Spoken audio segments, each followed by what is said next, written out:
ევროკავშირის სამიტზე დღეს მომავალ გაფართოებაზე პირველი არსებითი განხილვა გაიმართება. გრანადაში პრემიერ-მინისტრი ორმხრივ შეხვედრებს მართავს. ირაკლი ღარიბაშვილი ევროპელ ლიდერებს საქართველოს პროგრესზე და ქვეყნის ევროპულ მომავალზე ესაუბრება. შეხვედრებსა და მხარდამჭერ გზავნილებზე დეტალებს ქეთევან ქარდავა გაგვაცნობს.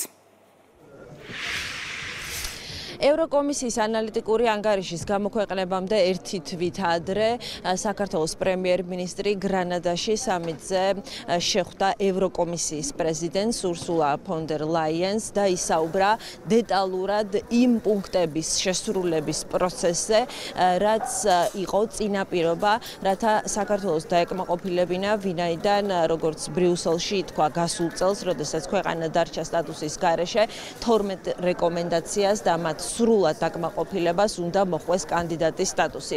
საქართველოს პრემიერ-მინისტრმა ისაუბრა არა მარტო იმპლემენტაციაზე, ასევე საქართველოს მზადყოფნაზე, რომ გააგრძელოს რეფორმები და ამ შეხვედრაზე საქართველოს მთავრობის მეთაურმა თქვა, რომ იმპლემენტაციის პროცესში 12 პუნქტზე იყო მჭიდრო თანამშრომლობა ევროპულ სტრუქტურებთან, ვენეციის კომისიასთან, რათა შესაბამისობაში ყოფილიყო ეს სამუშაო და ეს პროცესი კვლავაც გაგრძელდება. პრემიერი ამბობს, რომ საქართველომ გააკეთა მაქსიმუმი და ელოდება სტრატეგიულ გადაწყვეტილებას, ისტორიულ გადაწყვეტილებას საქართველოსთვის ბრიუსელიდან და რა თქმა უნდა პოზიტიურ დასკვნას, რომელიც გაუხსნის უკვე გზას ევროკავშირის წევრი ქვეყნების ლიდერებს, რომ მათ მიიღონ დადებითი გადაწყვეტილება დეკემბერში.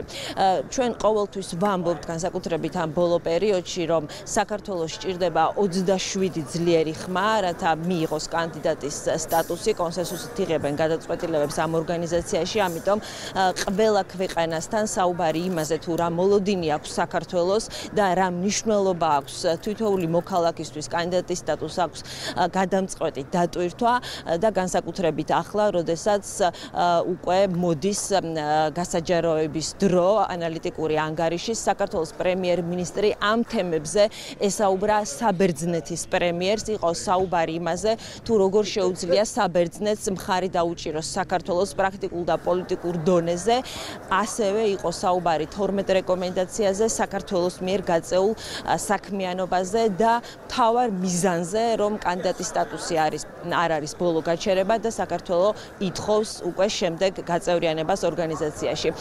საქართველოს პრემიერ-მინისტრი ამ თემებთან დაკავშირებით ასევე ესაუბრა ფინეთის პრემიერს, იყო საუბარი ორ ქვეყანას შორის თანამშრომლობაზე, ასევე ფინეთის მხრიდან გამოცდილების გაზიარებაზე და რა თქმა უნდა იმ მხარდაჭერაზე, რომელსაც საქართველო ელოდება დეკემბერში. ყველა ქვეყანამ ყველა შეხვედრაზე აღნიშნა, რომ ისინი ელოდებიან ევროკომისიის დასკვნას და ამის შემდეგ უკვე დაიწყება დედაქალაქებში მსჯელობა.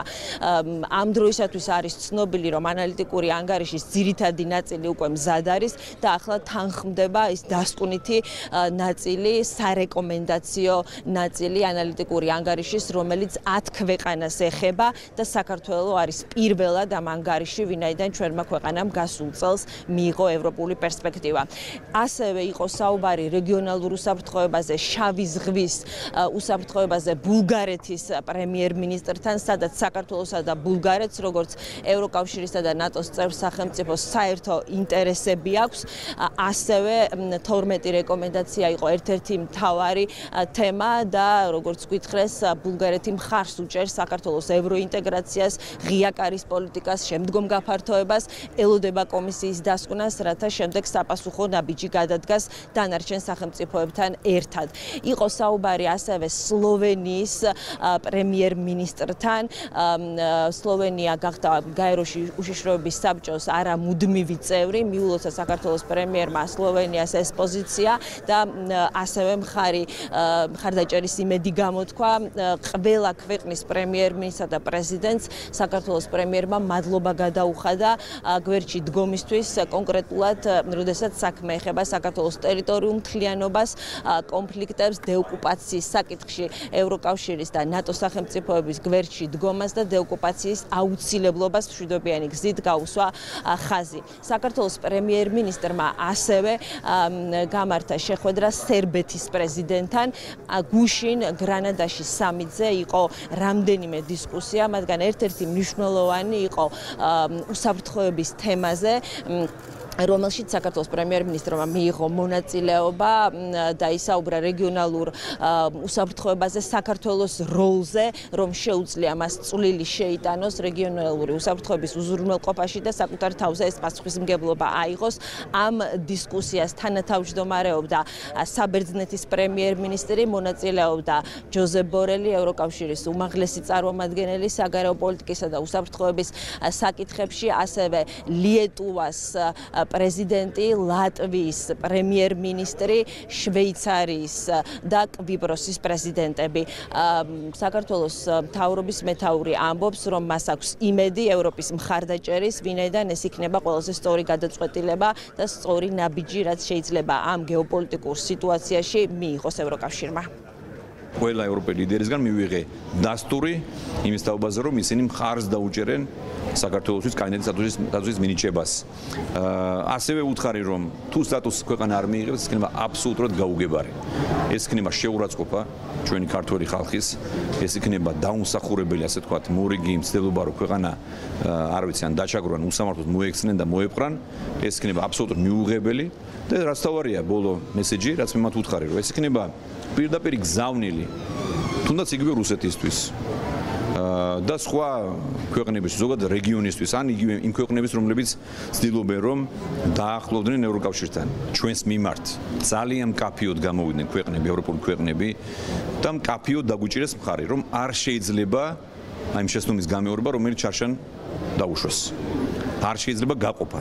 მით უმეტეს საქართველოს მართლაც არის რომ იტყვიან თვალსაჩინო მაგალითი. რეფორმების განვითარების ქვეყანა წინ უსწრებს იმ ქვეყნებს, რომლებიც არიან სტატუსის ქვეშ დღეს.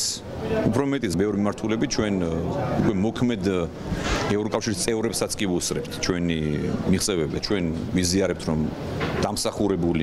დამსახურებაზე დამოკიდებული შეიძლება იყოს გადაწყვეტილება და დასაბუთება, მაგრამ თავარი ჩვენ კარგად ვიცით, ეს არის პოლიტიკური გადაწყვეტილება. ყველა არის სასიამოვნოდ გაოცებული, რომ ქვეყანას აქვს ძალიან ძლიერი ეკონომიკური ზრდა, ძალიან დაბალი ინფლაცია და ყველა პარამეტრი არის გაუმჯობესება ძლიერი. ის რომ ქვეყანა ბოლო 3 წელიწადში მოახერხა თლიანი შიდა პროდუქტის თითქმის გაორმაგება დოლარში გაორმაგება. თითქმის კი არა გაორმაგება მოახდინეთ. ეს რა თქმა უნდა იწვევს აღტაცებას ჩვენს ევროპელ კოლეგებში. ასევე იციან, რომ მშვიდობაზე სტაბილურობას აქვს ძალიან დიდი მნიშვნელობა. იციან, რომ მშვიდობის გარეშე არაფერი არ იქნება და რეგიონში იქნება სრული, ასე ვთქვათ, გაუგებრობა. ამ ყველაფერს აფასებენ ჩვენი ევროპელი მეგობრები და კიდევ ვიმეორებ, რომ ჩვენ გავაგრძელებთ მათთან კომუნიკაციას, ჩვენ გვექნება მუშაობა ბრიუსელთან, მჭიდრო მუშაობა, ოქტომბრის ბოლოს ნოემბერში ველოდებით ჩვენ რეკომენდაციას, უნდა გამოუშვოს ევროკომისია, უნდა გამოაქვეყნოს ოფიციალურად მისი მოსაზრება სტატუსთან მიმართებაში და მე ვფიქრობ, რომ მანამდე ჩვენ კიდევ უფრო მეტი პროგრესის ჩვენება შეგვიძლია. ევროპის პოლიტიკური გაერთიანება 27 სახელმწიფოს აერთიანებს და 20-ზე მეტ პარტნიორს და ყოველთვის კულმინაციური მომენტი, როგორც ამ სამიტზე ამბობენ, არის ის ერთობა, რომელსაც რუსეთს აჩვენებს ეს ორგანიზაცია და ეს ფოტო, სამახსოვრო ფოტო ლიდერებმა უკვე მესამედ გადაიღეს. სამახსოვრო ფოტო გადაიღეს მათ მე-14 საუკუნის ციხესიმაგრეში, გრანადაში, ალამბრაში, სადაც გაიმართა ესპანეთის მეფის და პრემიერ-მინისტრის სახელით მიღება სტუმრებისთვის, სადაც იმყოფებოდა საქართველოს პრემიერ-მინისტრი, მათ დაათვალიერეს ციხესიმაგრე, მიესალმნენ ჯერ მასპინძელი ქვეყნის მთავრობის მეთაურს, ესპანეთის პრემიერ-მინისტრს, შემდეგ მეფეს, გაიმართა ოფიციალური ვახშამი და შემდეგ ამას მოჰყვა სამახსოვრო ფოტო. ამით დაიხურა გრანადის უკვე რიგით მესამე სამიტი. 6 თვეში შეიკრიბებიან ლიდერები და მათ იმედი გამოთქვეს, რომ გადალახული იქნება რიგი გამოწვევებისა და შესაძლოა რომ უკრაინაში ომის თვალსაზრისითაც კონდეთ წინსვლა, თუმცა ითქვა რომ ომის დასრულების დასაწყისიც კი ჯერჯერობით არ ჩანს. ჩვენ ახლა ველოდებით ევროკავშირის სამიტს, ჩვენი ჩართვის დროს პირველი კომენტარი გააკეთა ევროკავშირის პრეზიდენტმა შარლ მიშელმა განაცხადა რომ იწყება არსებითი განხილვა ორგანიზაციის შემდგომი გაფართოების კრიტერიუმები იციან კანდიდატმა სახელმწიფოებმა და ახლა მთავარია რომ ორგანიზაციაც მზად იყოს. ესპანეთიდან ქეთევან ქარდავა საუბრობდა.